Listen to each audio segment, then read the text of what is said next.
Masih ingat hari ini adalah sidang pertama PT UN gugatan PDIP kepada KPU. Ya, perihal pencalonan Gibran. Ya. Ini orang nekat banget. Aduh. Bang Gayus tuh ada apa ya? Ada yakin nggak yakin, ada malu-malunya dikit gitu juga ya. Terus pernyataannya juga nggak firm gitu ya. Biasanya kan apapun kan yang penting kan pembentukan opini dulu kan biasanya ya. Di luar sidang itu pembentukan opini dulu gitu ya. Tapi saya lihat kok nggak firm gitu. Bang Gayus. Ini Bang Gayus ini kan mantan Hakim Agung gitu ya. Tapi ketika menggugat KPU ke PT UN kok nggak firm gitu. Kok jadi tanda tanya ini. Idenya dari siapa? Dari PDIP kah? Atau dari advice pengacaranya ya?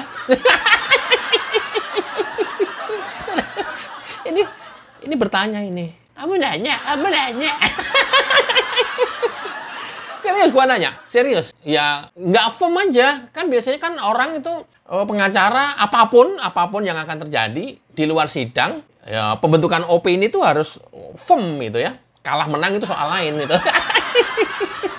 Tapi ini kok pernyataannya kok nggak firm gitu.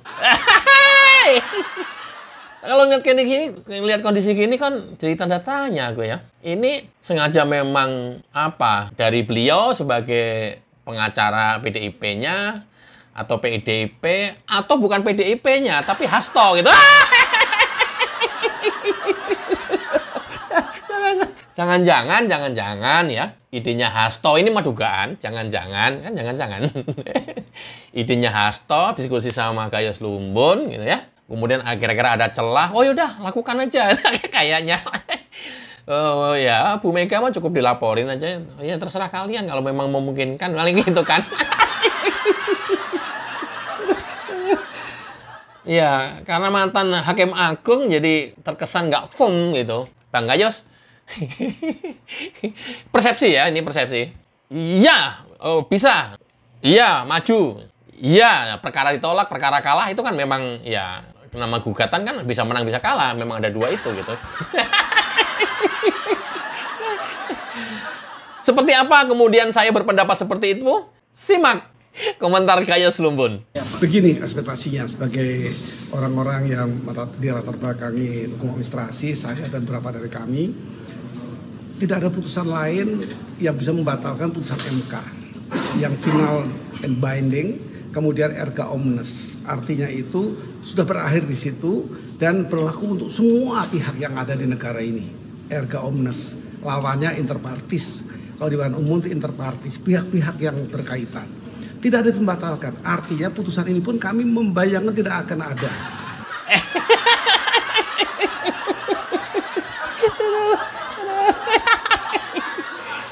Itu loh yang saya maksud. Kan ini baru hari pertama sidang. Boya, kami yakin ini adalah terobosan hukum, apalah gitulah. Ya mungkin secara normatif tidak memungkinkan gitu, tapi ini adalah terobosan hukum. Itulah.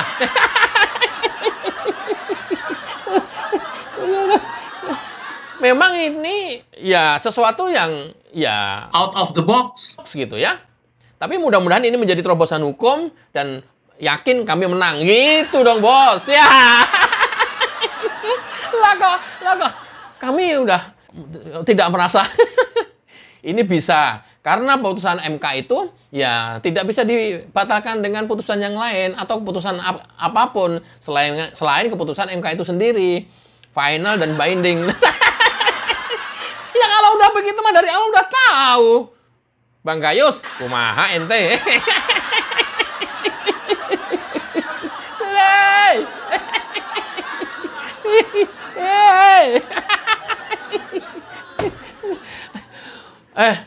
Teman-teman jangan dikritik dong, saya ketawa. Gimana kritik nanti gimana? Jangan banyakan ketawa. Lah memang ini zona ketawa kok.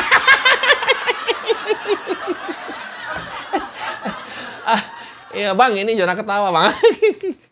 Gimana gua nggak ketawa? Udah tahu. Ya tapi coba aja lah. Makanya tadi di pembukaan saya bilang ini nih idenya siapa gitu. Idenya advokat yang memberi advice ke PDIP, atau idenya PDIP, berarti secara struktur kesemuanya, atau idenya Hasto yang seorang PDIP. Ini beda loh. Kalau idenya Hasto seorang PDIP atau Hasto seorang sekjen PDIP, ya akhirnya kita menjadi maklum gitu. Oh, pantas. Kamu nanya. Ya iya nanya lah. Ini adalah supaya masyarakat semuanya tahu. Dan kalau udah tahu, tidak lagi percaya dengan framing-framing atau pembentukan opini yang dilakukan oleh PDIP. Karena memang masih terus berupaya, gagal di KPU, di Bawaslu gagal, di MK gagal, ini PT UN. Ya nggak apa-apa, itu hak warga negara, ya. Kan memang saluran hukumnya ke sana. Cuman memang jaka sombong nggak naik andong sih, kalau sudah MK, kemudian PT UN. Mestinya kalau nggak mau ke PT UN dari awal-awal kemarin, ya, pada saat baru pendaftaran, pada saat belum pelaksanaan pemilunya atau pencoblosannya, ya gue ajarin nih. Sok-sokan lu Gri, kayak tahu hukum aja lu. Kita lanjut. Tapi kemungkinan besar yang kami harapkan adalah apakah gugatan kami itu sudah betul. Semisal disebut layak, artinya dapat dipahami on-rem atau overhead-nya oleh KPU dan jajarannya. Tetapi nanti presiden memastikan itu. Kalau itu dipastikan juga tidak akan membatalkan MK. Sudah disebutkan dia final, kan menghormati juga. Namun esensi debusan itulah yang kita harapkan.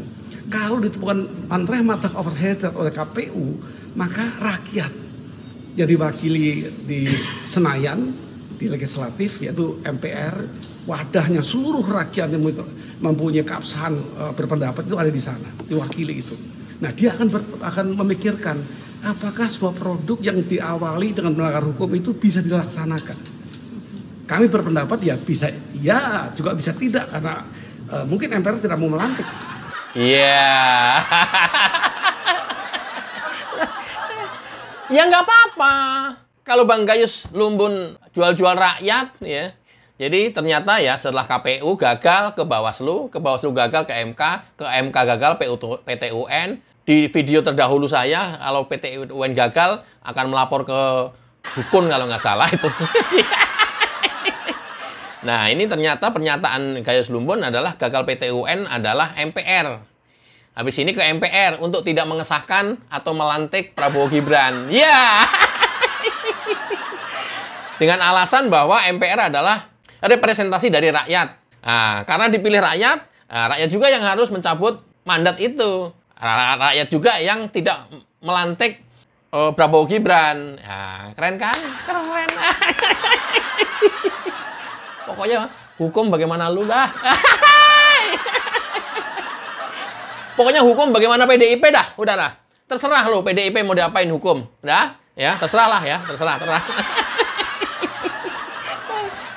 Hei, undang-undang perampasan aset mana?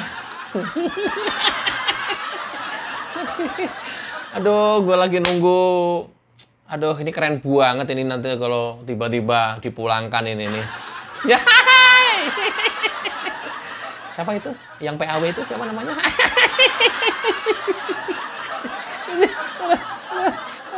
Yang menghilang itu nggak tahu, keluarganya nggak dicari apa gimana itu ya? Keluarganya siapa yang nafkahi ya? Luar biasa kan? Jadi gagal PT UN, udah pesimis dan sepertinya gagal. Ah, dia minta ke MPR untuk tidak melantik karena MPR representasi dari rakyat. Kalau begitu ayo hitung-hitungan. PDIP dapat berapa? Ya, satu partai lawan partai koalisi semuanya. Kan udah ketahuan tuh. PDIP dapat 110 kursi, ya kan? Kalau kita bicara ini adalah representasi rakyat, partai koalisi dapat 400 kursi. Ayo, 400 sekian lah ya. Ayo, berani? Ayo. Ya, sama-sama kan. Emang yang punya rakyat lo.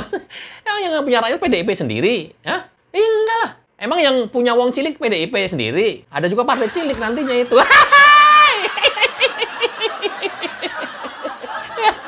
Ada aja. Ingat gua. Emang PDIP doang yang punya. Ayo, Bang Gayus punya 110 kursi. Berapa itu jumlah suaranya? Ya, kita punya 400 kursi. Ayo, representasi dari rakyat kan? Aduh, Bang Gayus ini mantan hakim ini. Mantan hakim agung. Aduh, nekat sih menurutku sih, tapi ya nggak apa-apa, hak warga negara kembali lagi. Oke, kita teruskan Gayus Lumbun. Ini yang perlu di-quote. Artinya gugatan kami bayangkan tidak harus dikabulkan seluruhnya. Tapi kalau di pertimbangan hakim menyebutkan memang on prematuh oversesdat atau melanggar hukumnya penguasa dengan kekuasaannya menerbitkan satu proses dan hasil penetapan presiden dan calon wakil presiden atau wakil presiden. Kalau rakyat menghendaki tidak melantik karena memang diawali dengan pengaruh oleh penguasa. Nah ini bisa sangat mungkin terjadi. Jadi bisa tidak dilantik. Ya, Prabowo Gibran bisa tidak dilantik setelah gagal PT UN. Dia nanti akan maju, kemungkinan seperti yang dia bilang. Nggak tahu mau menyampaikan verbal atau lewat surat resmi ke MPR, ketua MPR atau anggota MPR. Ya, mau memohon untuk tidak dilantik. Dia bilang itu adalah mandat rakyat yang dicabut. Iya. Ada aja. Makanya gue bilang, udahlah kalau masalah hukum PDIP udah terserah lu dah. Udah sesuai selera lu dah. Udah nggak apa-apa. Udah. Rakyat ini kan goblok nih, bodoh semua nih, nggak tahu apa-apa. Udah terserah. Lu kan kalian pinter tuh PDIP tuh, ya. Udah kan PDIP. Berikut buzzer-buzzernya kan pinter-pinter tuh, ya. Siapa buzzer PDIP? 1, 2, 3, 4, 5. Aku pengen counter video-videonya buzzer PDIP sebenarnya, tapi adalah nanti aja. Nanti aja. Lucu kali ya. Ya nggak apa-apa kan, itu dia by persepsi ya. Harus di counter juga by persepsi juga. Kalau nanti ada by data ya kita by data gitu. Pengen sih mengcounter ya buzzer-buzzer PDIP itu tuh yang moncong putih. Bang, jangan banyakkan ketawa. Lu gimana? Orang ini jalur ketawa. Ini jalur ketawa. Kan kalau kemudian pas videonya memang panjang utuh, yang memang harus disiarkan secara utuh, kan aku juga nggak ada ketawanya. Ya udah, biar nggak banyak ketawa, atau mungkin bisa lebih lagi kali ketawanya. Kita simak tanggapan dari pengacara KPU. Kami sampaikan bahwa kami ini masih belum tahu terkait dengan gugatan. Karena dalam panggilan yang dilayangkan oleh PT UN Jakarta ini terhadap KPU itu adalah mencantumkan SK 360 kaitan dengan penetapan hasil. Dan ada masukan nggak dari pesan gitu dari KPU pusat bagaimana untuk menyanggah gugatan PD Perjuangan pada Bapak? Iya, karena kami ini juga belum paham betul isinya juga apa. Itu kami juga cuma mengikuti di media, tapi itu kan bukan kemudian harus kita jadikan acuan kan? Karena apa yang disampaikan di media dengan tadi misalkan kami masih meraba-raba juga begitu. Jadi kalau kaitan dengan kemudian bagaimana jawaban KPU hingga hari ini masih belum paham juga mau jawab apa. Nah ini ketawanya beneran ini. Apa yang diketawain bang? Ya gua. Gimana mah enggak? Ya. Waktu PDIP gugat hasil Pilpres ke MK. Oh ini pendek kata ya. Bukan berarti letter locks. Jangan diterjemahkan seperti apa yang saya bilang. Nggak bawa apa-apa. Jangan diterjemahkan seperti itu ya. Ini pendek katanya begitu. Artinya apa? Ya nggak bawa bukti banyak yang bisa kemudian menggagalkan hasil. Kan nggak bawa. Karena nggak bawa, ya membangun persepsi. Makanya itu oleh Hotman disebut omon-omon semuanya. Oh, banyak perdebatan juga. Ya karena persepsi, ya saya jawab dengan persepsi juga. Karena nggak ada data, nggak ada angka, nggak ada hasil, kemudian nggak ada saksi fakta, bukti kecurangan yang bisa membatalkan hasil, akhirnya apa? Minta dinolkan yang diperoleh Prabowo Gibran. Udah gitu, kalau sudah nol, minta diulang. Nah, kalau diulang takut kalah kan? Tanpa kepesertaan Gibran. Ya kan? Elok kan? Lah bagaimana gue gak ketawa kalau begini? Gila. KMK udah nggak. Nah, kalah. Sekarang nggak puas. Dia udah tahu kalau itu sudah final dan binding. Udah nggak ada upaya lagi. Putusan untuk membatalkan putusan MK. Dia nekat ke PT UN. Nggak bawa apa-apa lagi. Versinya pengacara KPU ya. Sampai pengacara KPU-nya saja bingung. Dia bilang, kita juga nggak tahu mau jawab apa di PT UN. Kan?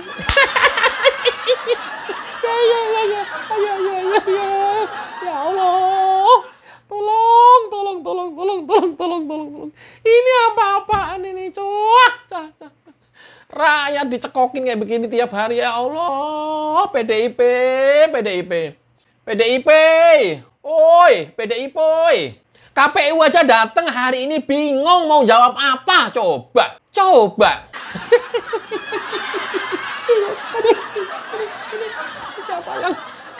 yang pintar? Serang genah, blas. Hubungannya dengan ini memang benar-benar saya nggak tahu, membabi buta beneran. Ini kok kayaknya nggak tahu ini dari Bu Mega atau dari Hasto atau dari memang fungsionaris PDIP yang lain atau seperti apa. Dari tadi saya ulang-ulang terus itu. Apa advice advokat atau apa, nggak tahu nih. Ya kalau seperti ini kan akhirnya kita seluruh masyarakat siap tidak memilih kepala daerah yang diusung oleh PDIP nanti.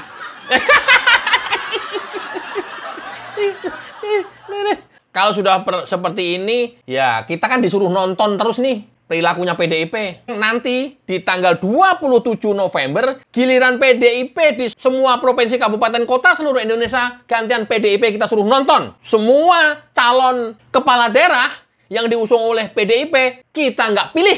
Nggak ada satupun provinsi, kabupaten, kota, calon dari PDIP yang menang. Ya. Sepakat? Sepakat, Bang. Iya. Kalau sepakat tulis di kolom komentar. Kalau sepakat, tulis di kolom komentar dong. Biar terikot. Ingat ya, tanggal 27 November, Pilkada serentak, kita tidak milih bupati, wali kota, dan gubernur yang diusung oleh PDIP. Sepakat nih. Ada serentak ya, ada 37 provinsi dan 580 kabupaten kota. Tersebar di seluruh Indonesia. Satu pun calon yang diusung oleh PDIP nggak ada yang kita pilih. Iya. Ya. Dengan siapapun PDIP berkoalisi. Supaya gantian PDIP melihat rakyat. Jangan rakyat terus tiap hari cekokin oleh perilaku PDIP yang seperti ini. Gantian lah. Supaya fair lah. Iyalah. Emang ngelihat PDIP kayak begitu kita nggak nyesek, ya nyesek lah. Cuman kita nggak ungkapin aja. Gila, UMK kalah masih PT UN. Begitu sekarang PT UN kalah, gila PT UN kalah masih ke ketua MPR. Kan ini gila kayak gini nih. Bener-bener masyarakat disuguhin ya atraksi yang mohon maaf menjijikkan gitu. Ya walaupun itu sah dan itu hak seluruh warga negara. Tapi mbok ya kan tahu hukum, tahu prosedur. Kalau sudah memang pada keluar dari tracknya, ya masa dilanggar, masa nekat. Bikin ya pemandangan yang masyarakat bikin muak kayak beginian nih. Oke, kita lanjut. Gayus Lumbun sudah, pengacara dari PDIP, pengacara dari KPU sudah, KPU pun sampai dengan hari ini bingung mau jawab apa. Gila kan? Coba sekarang kita dengar dari Bang Margarito. Simak komentar dari Bung Margarito. Putusan Mahkamah Konstitusi itu kalau mau dikoreksi, ya dikoreksi dengan putusan Mahkamah Konstitusi juga, tidak dengan putusan peradilan lain di luar Mahkamah Konstitusi. Baik. Jadi dari segi hukum tidak ada efeknya sama sekali terhadap putusan Mahkamah Konstitusi dan tidak ada efek atau tidak ada akibat sama sekali terhadap penetapan KPU terhadap pasangan calon presiden dan wakil presiden Pak Prabowo dan Pak Gibran sebagai presiden dan wakil presiden terpilih. Begini, dari segi hukum delegitimasi itu bukan isu hukum, delegitimasi itu isu politik, sekurang-kurangnya isu sosiologis gitu ya. Bagi orang hukum yang ada hanya legalitas, dan kalau legal ya legalnya sudah selesai. Soal legitimasi itu bukan isu hukum. Itu satu. Yang kedua, sebagai orang tata negara saya tidak melihat kemungkinan sekecil apapun yang bisa diambil, katakanlah gugatan ini dimenangkan oleh PDIP. Jujur, saya tidak melihat kemungkinan itu, sekecil apapun kemungkinan itu. Semua yang dipersoalkan sekarang ini di PT UN, itu juga yang dipersoalkan di Mahkamah Konstitusi, sudah diperiksa di Mahkamah Konstitusi dan diputus di Mahkamah Konstitusi. Satu, isu-isu yang diperdebatkan atau dibawa ke PT UN sekarang ini, terus terang dari segi hukum pemilu, hukum konstitusi kita, itu sepenuhnya kompetensi dari Mahkamah Konstitusi, kompetensi absolut Mahkamah Konstitusi. Oleh karena itu merupakan kompetensi absolut Mahkamah Konstitusi, maka isu itu tidak bisa diperiksa di PT UN. Anda senang atau tidak, begitu hukumnya. Oke, sampai sini dulu. Biar penonton nggak terlalu jenuh. Suka tidak suka, kalian harus terima putusan MK. Satu. Yang kedua, tidak ada kemungkinan sekecil apapun, kalau saya pakai istilah menerjemahkan ini, tidak ada kemungkinan sebesar debu pun untuk PDIP bisa menang PT UN ini. Iya, ekstrim banget. Probabilitasnya itu sebesar debu untuk bisa menang di PT UN. Sebesar debu. Lu bayangin kalau perkara Pilpres ini sebesar Indonesia ini sih yang diusung PDIP ini sebesar debu saja, kemungkinan itu nggak terjadi. Tapi yang namanya PDIP udah biarin aja, nekat diajuin aja nggak apa-apa. Nggak apa-apa. Bagus. Terus, bagus. Ada segini ini ya orang kalah ya gila. Kalau betul bener misalnya keputusan ini semuanya dijalankan oleh dominasi Hasto, ya, akhirnya kita juga tahu kan kualitas Hasto, kira-kira ke sana lah ya. Yang ketiga, materi gugatan yang dibawa ke PT UN ini adalah sama dengan yang dibawa ke MK pada saat kemarin dipermasalahkan. Dan sudah benar kalau di MK memang saluran hukumnya ada di sana untuk menggugat hasil pemilu. Tapi ya lagi-lagi nggak apa-apa.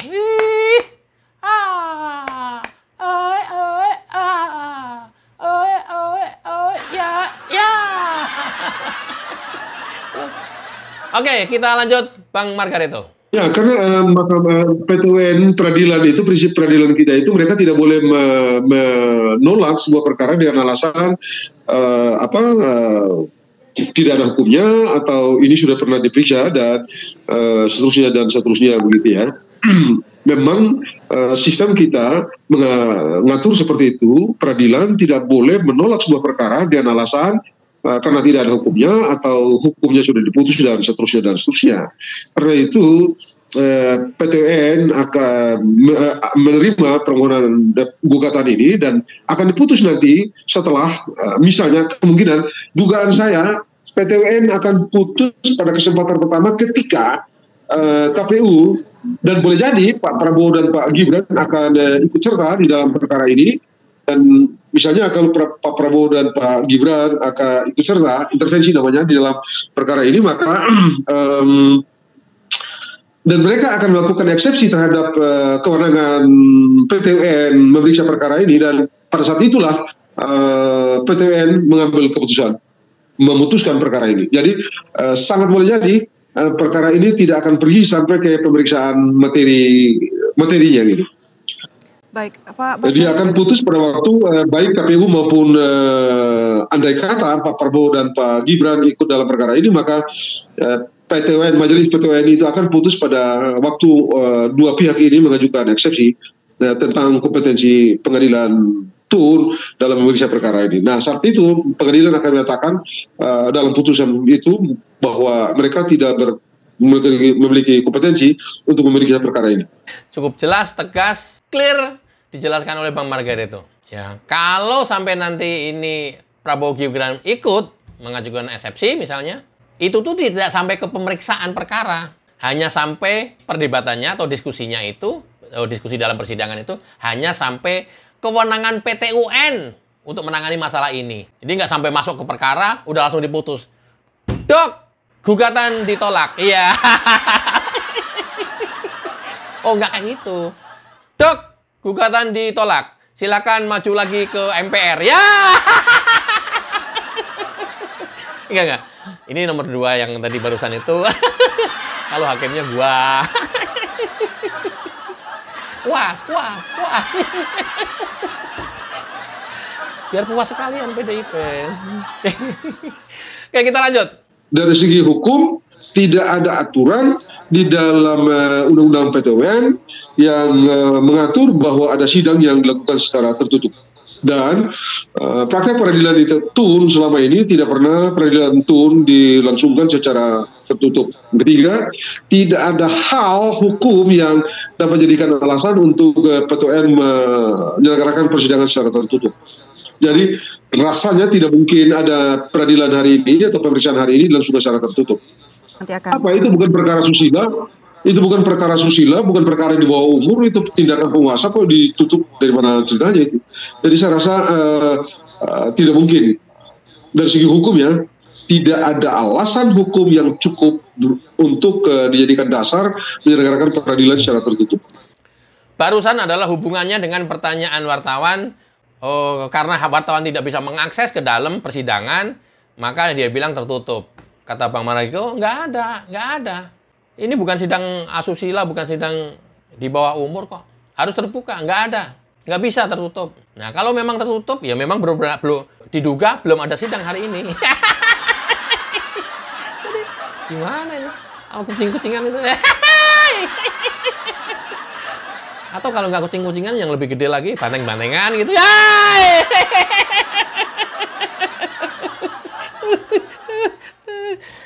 Ya kalau ditutup nggak bisa dapat akses, ya memang belum ada sidang, berarti nggak boleh tertutup. Ya asik untuk disimak ternyata ya. Tadinya gua nggak tertarik, tapi asik juga sih. Kemudian menjadikan teman-teman juga terhibur. Kita lanjut sedikit lagi.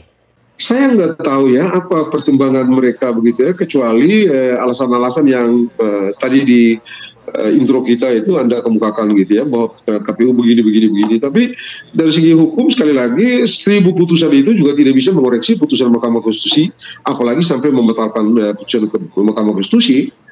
Jadi saya tidak tahu apa yang mau dicari dari perkara ini oleh bapak-bapak dan ibu-ibu yang ada di PDP. Saya nggak tahu apa yang mereka mau cari, karena 1000 putusan pun katakanlah mereka menang, dikabulkan, katakanlah begitu ya, yang sesuatu yang tidak mungkin. Tapi kalau saja dunia terbalik lalu diterima itu putusan itu, permohonan itu, gugatan itu, toh putusan itu tidak bisa mengoreksi, tidak bisa membatalkan putusan Mahkamah Konstitusi. Bang Margarito Raja nggak tahu apa sih yang mau dicari PDIP.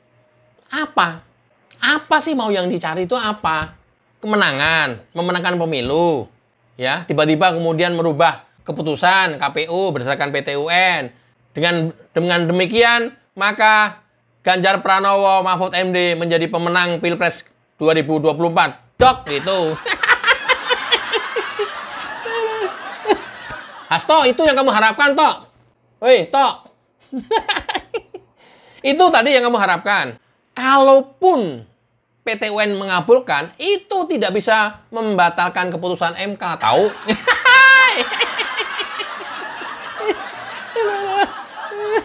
Tuh, sampai setegas itu. Margarito pun bingung, ini apa yang mau dicari, nggak tahu. Kan sampai bilang, kalau misalnya dunia itu benar-benar terbalik, sampai kayak gitunya kan, benar-benar dunia ini terbalik, kemudian gugatan diterima, ya, oleh PT UN, itu pun tidak bisa membatalkan keputusan MK. Luar biasa kan? Makanya tadi di depan saya bilang, ini pertimbangan siapa?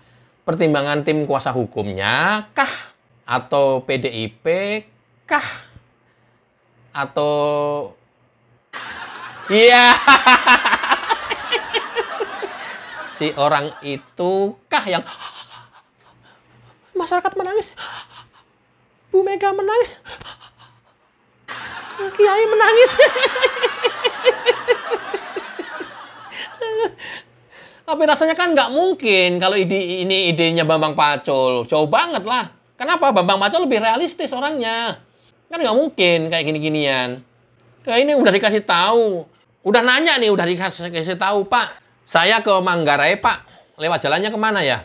Oh, Bapak lurus. Ke kanan nanti lurus aja. Ketemu perapatan. Loh, Pak, kalau ke kiri jangan. Jalan buntu.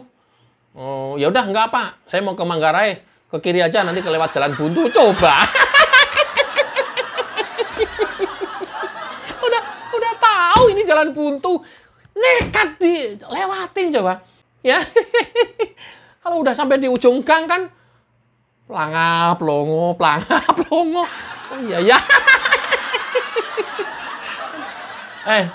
Bang, kayak selumbun. Aduh ya Allah, Bang. Aduh ampun, Bang, kasihan, Bang. Reputasi nih, Bang. Reputasi Bang ini. Aduh, Bang Gayus. Reputasi nih, Bang. Ya tapi nggak apa-apa sih, ya sah lah ya. Sah-sah aja sih. Ya namanya juga mencoba. Tapi kalau sudah tahu jalan buntu, kan Abang udah bilang sendiri tadi. Di awal video. Abang nekat juga udah tahu kalau itu jalan buntu. Nekat juga kan, malu-maluin gitu. Oke, kita tunggu 1-2 hari ini. Apa keputusan PT UN, dan selanjutnya kita nanti akan fokus mengikuti sidang-sidang lanjutan sampai dengan pelantikan oleh MPR. Dibatalkan apa enggak oleh MPR, itu sepenuhnya tergantung PDIP. Mudah-mudahan menghibur. Wassalamualaikum warahmatullahi wabarakatuh. Ciao.